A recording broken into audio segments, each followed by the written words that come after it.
네. 이건 뭐죠? 이거는 그냥 돋보기입니다. 돋보기. 왜 돋보기가 나왔느냐? 기사 같이 보겠습니다. 네. 누가 심판당할 것인가? 총선 3대 관전 포인트입니다. 관전 포인트 뭐가 있나? 돋보기를 들고 좀 보겠다라는 거죠. 먼저 민주 과반 여부, 제3지대 성적, 네. 그리고 2030 세대 표심, 요 세 가지를 좀 짚었습니다. 서울신문. 요거 하나하나 저희가 돋보기가 나왔죠. 돋보기 들고 꼼꼼하게 좀 보겠습니다. 첫 번째, 민주 과반 여부입니다. 민주당 과반 여부. 왜 민주당이 과반인지 아닌지로 시작하는 거야. 왜냐하면 여야의 자체적인 판세 분석이 어떻게 나왔었느냐. 다음 기사 볼까요? 민주 151석의 플러스 알파, 국힘 120석 안팎, 여야가 자체적으로 보는 판세가 지금 이렇다는 겁니다. 근데 이걸 보면 윤경호 위원님, 일단 민주당은 151석의 플러스 알파라는 건 과반은 따놓은 당상이고 여기다 더 받을 수도 있어요라고 지금 보는 것 같거든요. 뭐 따놓은 당상 그 표현이 맞을지 모르지만 여론조사에서 그러니까 공표가 허용이 됐던 4월 3일까지 실시된 여론조사에서 이미 그런 기류들이 흘렀죠. 그리고 저는 어저께 막판 유세까지 여당 비대위원장의 입에서 범야권의 200석 이거 허용하실 겁니까? 이거 주실 겁니까? 이 얘기가 결국 그 위기감이 그대로 투영이 된 거 아닐까 그런 생각이 들어요. 그러니까 양쪽 다 어차피 제1당이 되는 싸움 이게 승부의 핵심이잖아요. 여당도 과반을 확보하면 국회의장과 상임위 위원장 등 주도권을 잡는 거고 야당 역시 마찬가지예요. 나머지 180이나 또는 200 이거는 이제 그걸 뛰어넘는 극단이 아니라 훨씬 더 넓은 범위의 숫자들이니까 오늘 저녁에 결과가 나오는 거에 뭐니 해도 핵심은 누가 제1당이 될 거냐. 그 1당이 되면서 150석이라는 과반을 넘는 1당이 될 거냐. 그게 가장 쉽게 볼 수 있는 핵심이죠. 네. 오늘 사실 보는 관전 포인트 누가 1당이 될 거냐라는 거 아니겠냐. 맞습니다. 관련해서 사실 많은 이 다양한 시나리오가 사실 있어요. 뭐가 있느냐 이런 겁니다.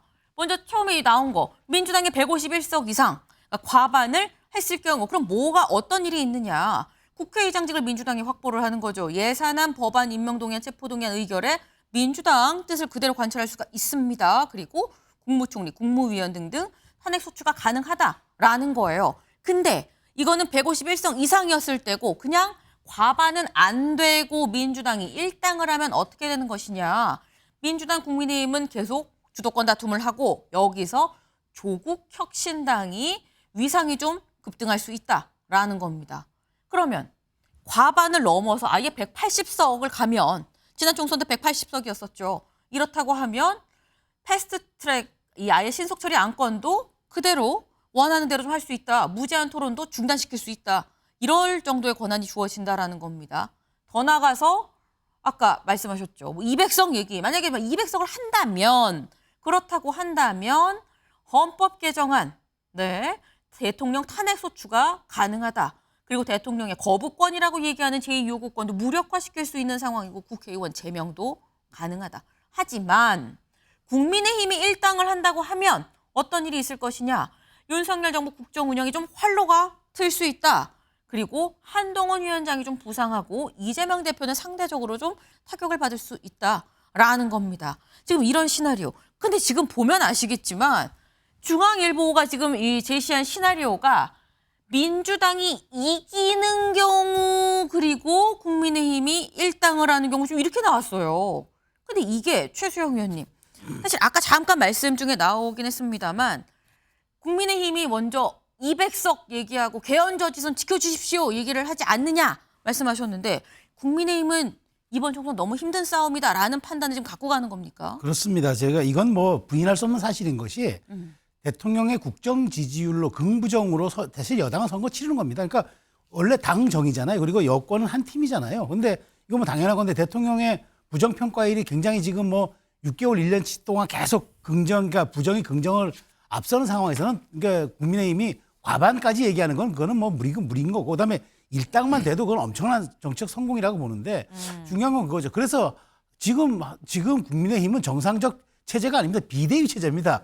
오죽 급했으면 현재 법무부 장관을 차출해서 비대위원장을 했겠습니까? 그래서 저는 뭐 당연히 지금 국민의힘이 일당 얘기도 사실 엄살이 맞고 실제로 지금 국민의힘이 정말 120석 이하가 될 수 있다는 위기감이 팽배한 건 맞아요. 왜냐하면 국민의힘이 승리를 거두기 위한 보수 정당의 승리를 거두기 위한 조건은 네.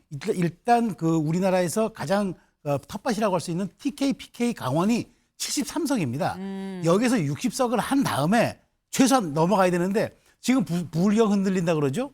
그다음에 충청에서도 지금 절반 28석 중에 절반이 어렵다 그러고 수도권이 122석인데 어렵다고 하니 그럼 지금 100석에서 120석 얘기가 나오는 게 맞죠. 그런 측면에서 지금 마지막 한동훈 위원장이 골든크로스 얘기를 하는 것은 네. 어찌되었건 지금 마지막 판에 불었던 민주당 후보들의 막말 부동산 그다음에 역사인식 논란들이 수도권에 아주 500표, 1000표 차이로 갈리는 이른바 스윙보터 지역에 네. 어떤 식으로 영향을 끼쳤을 것이다. 이것을 갖고 오면은 120석 이상이 될 것 같고 여기에 큰 영향이 없으면 잘못하면은 100석이 무너질 수 있다. 그 위기감을 호소했는데 아마 그것은 오늘 표심으로 정확하게 판가름 나지 않을까 싶습니다. 네. 아무도 모릅니다. 결과는 아직 투표를 하지 않은 분들이 더 많아요. 그래서 이 궁극적으로는 투표함을 열어봐야 결과가 나오는 건데 지금 저희가 관전 포인트를 하나하나 좀 짚어보고 있죠. 아까 다시 관전 포인트 기사 다시 가볼까요? 네. 처음에 나왔던 관전 포인트가 민주 과반 여부였습니다. 그리고 두 번째, 제3지대 성적입니다. 제3지대가 요번에 상당히 많았어요. 창당을 우후죽순했습니다. 다음 기사 관련한 기사 좀 같이 볼까요? 네. 조국당 목표 의석은 10석 플러스 알파. 개혁신당 이준석 골든크로스. 네. 지금 많은 이 제3지대가 있는데 지금 조국혁신당, 개혁신당 얘기가 나왔죠. 하나 더 있죠 또. 새미래가 있습니다. 다음 기사까지 마저 이어서 보죠. 네. 새미래. 증오 넘어 민생정치로 5석 이상이 목표다라는 겁니다. 네. 차재현 교수님. 네. 제3지대 다 포함해서 몇 석 할 수 있다고 보십니까? 글쎄요. 제 생각에는 한 20석 안팎이 되지 않을까. 20석 안팎. 예, 그 안팎이 될 것 같고 그래서 조국 혁신당도 만약에 제3신당들이 좀 약진을 할 경우에는 본인들 위주로 해서 따로 교섭단체를 만들 수 있을 정도를 목표로 하고 있다고 하는 거니까 그렇다고 한다면 모르겠습니다만 지금 개혁신당 같은 경우는 상당히 보수적인 입장을 띄고 있기 때문에 뭐 조국 혁신당하고 그러니까 교섭단체를 만들지 안 만들지 모르겠지만 일단 제 생각에는 제3지대에서는 한 20석 가까이는 되지 않을까라는 생각이 듭니다. 일단 지금 이번 선거 사실 시작하기 때만 하더라도 네. 제3신 지역에서의 새로운 하나의 그 정치적인 세력이 아마 좀 약진하는 모습을 보일 거라는 전망이 상당히 우세했거든요. 그 전망이라는 것이 뭐 결국은 지금 조국혁신당으로 기결되는 것이 아닐까라고 보지만 조국혁신당은 어떻게 보면 지금 민주당의 우당으로서의 처음 우리가 이야기했던 제3지대에서의 새로운 변화하고는 좀 거리가 있는 그러한 모습이잖아요. 그러한 부분들을 본다고 한다면 네. 사실 어떻게 보면 거대 양당의 적대적 공생관계에 상당히 좀 분노했던 또 상당히 심판하고자 했던 그런 민심을 오롯이 반영하지 못한 그러니까 총선 결과로 이어지는 것이 아닐까라는 생각도 듭니다. 네. 지금 일단 제3지대가 한 20석 가까이 갖고 가지 않겠느냐? 그럼 남는 거는 280석이죠. 280석을 제1야당과 제1야당이 얼만큼씩 갖고 가느냐? 그게 또 관건이 될 수 있을 것 같습니다. 네.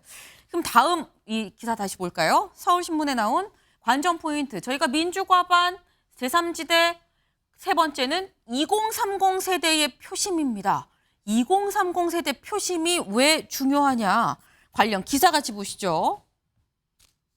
네, 정치에 등돌린 2030 세대 이들의 표심이 승부를 가른다라는 겁니다. 왜 2030이 중요하냐? 투표한다는 2030이 4년 전보다 10.1%포인트, 6.8%포인트가 하락했다, 떨어졌다는 거예요. 투표할 생각 없어요라는 거죠. 중도층, 무당층 비중이 높다라는 겁니다. 그래서 청년 투표율이 이번 총선 승패에 가늠자다라는 건데 윤영걸 대표님.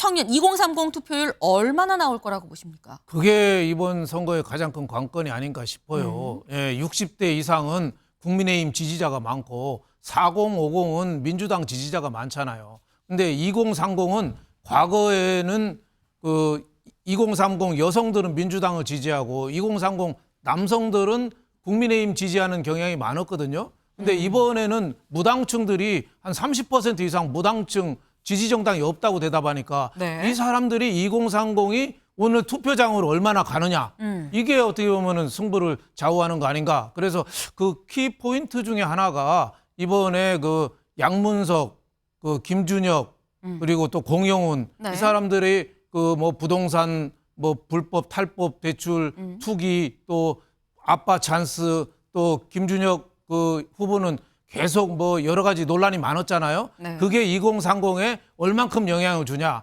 그게 이번에 그 승부를 마지막 그 가를 그 가장 큰 변수가 아닌가 이렇게 생각합니다. 네. 2030 표심이 관건인 건 맞다. 근데 2030이 어떤 생각을 하고 있는지는 그거는 잘 모르겠다. 그 결과가 어떤 생각을 하고 있는지가 오늘 투표가 끝나고 투표함을 열면 나오겠죠. 근데 중요한 건 2030 표심이 관건이라고 하니까 여야 할 것 없이 요번 총선에서 두드러지게 유독 쇼츠 홍보가 많았습니다. 요거 제가 영상으로 준비했는데요. 같이 보고 오시죠.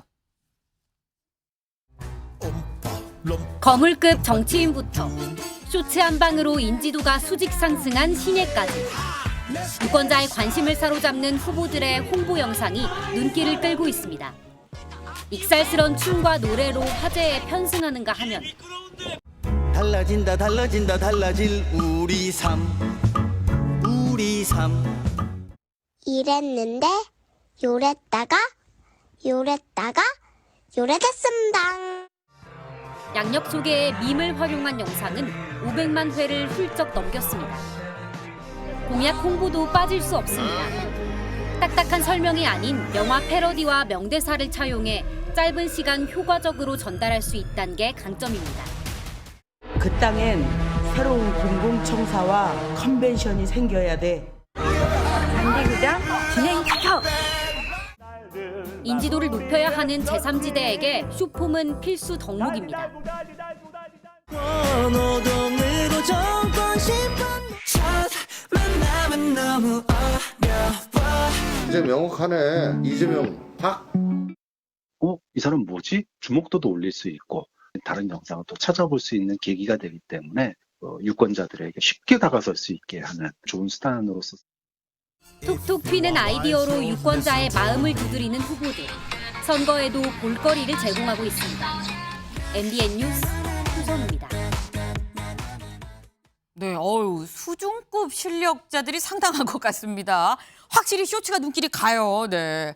근데 지금 이런 쇼츠 보니까 2030 말고 다른 연령대도 충분히 눈이 갈 만한 그런 쇼츠들이 굉장히 많은데 2030 투표율 말고 사실 전체 투표율도 궁금하죠. 그럼 전체 투표율은 무슨 얘기가 나오느냐? 다음 기사 보실까요? 야, 투표율 65%가 매직 넘버. 높을수록 우리가 유리입니다. 네. 지금 전체 투표율 양쪽 다 여야 다 높을수록 우리가 유리합니다. 라고 얘기를 하고 있어요. 이거 윤경호 위원님 어떻게 보십니까? 높으면 누가 유리한 걸까요? 사전투표율과 연동되는 것 같아요. 과거의 사전투표라는 게 2014년부터 지금 전국 단위의 선거에 정착이 됐잖아요. 사전투표가 편의성, 그다음에 기타 뭐 여러 가지 이유로 지금 자리를 잡아가지 않습니까? 이번에 31.3%의 사전투표율은 총선만을 놓고 보면 제일 높았다고 그랬잖아요. 네. 그 사전투표에는 뭔가 빨리 내 권리를 행사하고 싶다라는 생각이 앞선 분들, 이런 분들이 주로 많이 나온 거 더하기 불가피한 사정으로 내가 4월 10일에 뭐 네. 일이나 아니면 여행이나 뭐 잡아놨기 때문에 하겠다 이런 것들이 다 겹친 거잖아요. 그러니까 통상 사전투표율이 높은 거는 야권 진영이 조금 더 유리한 그 해석에 대해서는 이견이 없는 것 같아요. 그러면 보수층은 오늘 이제 본투표에 나가서 내 권리를 행사하겠다. 네. 그러니까 만약에 오늘 투표율이 높아지면 뭐 별로 이렇게 표현을 하지 않았던 뭐 샤이 보수 얘기하는 이런 층들이 그래도 난 나라를 지키기 위해서 또는 뭐 윤석열 대통령을 지원을 하기 위해서 또는 뭐 다른 이유로 나와서 내 표를 행사하는. 그러니까 오늘 뒤로 갈수록 만약에 투표율이 더 올라간다면? 높아지면 네. 그러면 꼭 투표율이 높다고 해서 야권이 유리하다 이거보다는 보수층이 의외로 나 참을 수 없어라고 생각해서 나오는 것도 감안을 해야 되지 않을까. 저는 그래서 사전 투표와 이 본투표의 이 조합이랄까 네. 이게 상당히 의미가 있을 것 같고요. 딱 하나만 추가하자면 네. 이번에 31.3이 이제 본투표까지 포함해서 얼마나 비중을 차지할 건가. 무슨 얘기냐면 지난번 대통령 선거는요 36% 정도의 사전 그랬죠. 투표였죠. 역대 최고였죠. 본투표가 77%였거든요. 그런데 이게 47 차지했어요. 그러니까 전체 유효 투표 중에 사전 투표가 47, 본투표가 53을 차지했거든요. 네. 이번 총선은 과연 이게 50을 넘길까 아니면 50 아래에 있을까? 이게 저는 개인적으로 굉장히 주목하는 관전 포인트입니다. 지금 저희가 세 가지 관전 포인트 앞에서 짚어봤습니다만 그거 말고 또 다른 관전 포인트가 있다. 사전 투표가 얼마나 유효하게 적용이 될 것이냐 여부도 이번 총선에서 좀 가늠이 될 수 있을 것 같다라는 말씀을 하셨어요. 근데 중요한 건 투표율도 투표율인데 우리가 궁금한 건 그래서 누가 됐느냐 이게 제일 궁금하죠. 네. 언제 결론이 나느냐 언제 결과가 나오느냐 다음 기사 볼까요? 격전지 당선자 내일 오전 1시에서 2시에 윤곽이 나타난다라는 겁니다. 내일 새벽 1시에서 2시쯤이면 격전지도 다 윤곽이 나타난다. 비례는 더 걸려요. 오전 5시쯤, 내일 새벽 5시쯤, 5시보다 조금 더 늘어지면 내일 아침에 매일경제 시간에 결과가 나올 수도 있을 것도 같습니다. 네. 그러니까 내일 비례는 더 늦게 알려질 수 있다, 공개가 될 수 있다라는 겁니다. 근데 왜 이렇게 늦게 나와? 라는 생각 들죠. 다음 기사 보겠습니다. AI 시대에 수검표 도입, 당락윤곽 새벽 2시로 늦춰진다라는 겁니다. 요번에 전에는 없었던 수검표가 생겼습니다. 그러다 한국일보의 제목을 보면 아니 AI 시대에 무슨 수검표야라는 이런 느낌도 있죠. 근데 이게 지금 이 선거에 대한 어떤 불안감이 호소하는 분들도 있기 때문에 그런 측면에서 지금 수검표도 같이 진행을 한다라는 건데 그럼 요번 총선에서 지난번에 안 했던 거 하는 거 수검표 말고 또 뭐가 달라지는가? 민지숙 기자가 좀 정리를 해봤습니다. 보고 오실까요?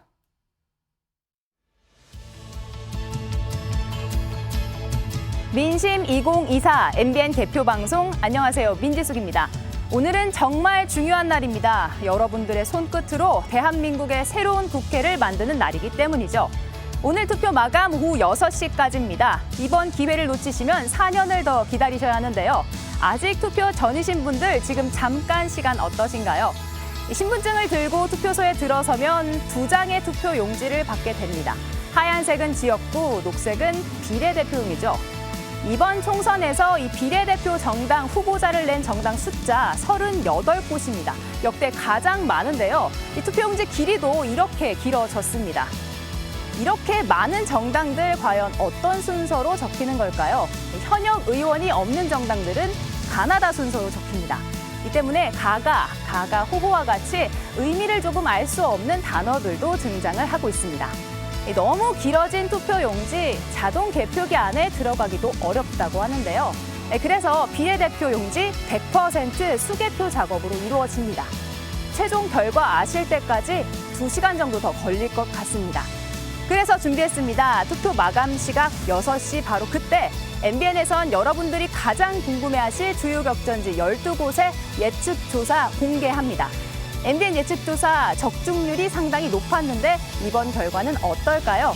많은 기대 부탁드립니다. 네, MBN 예측조사가 6시 투표가 끝나면 나올 예정입니다.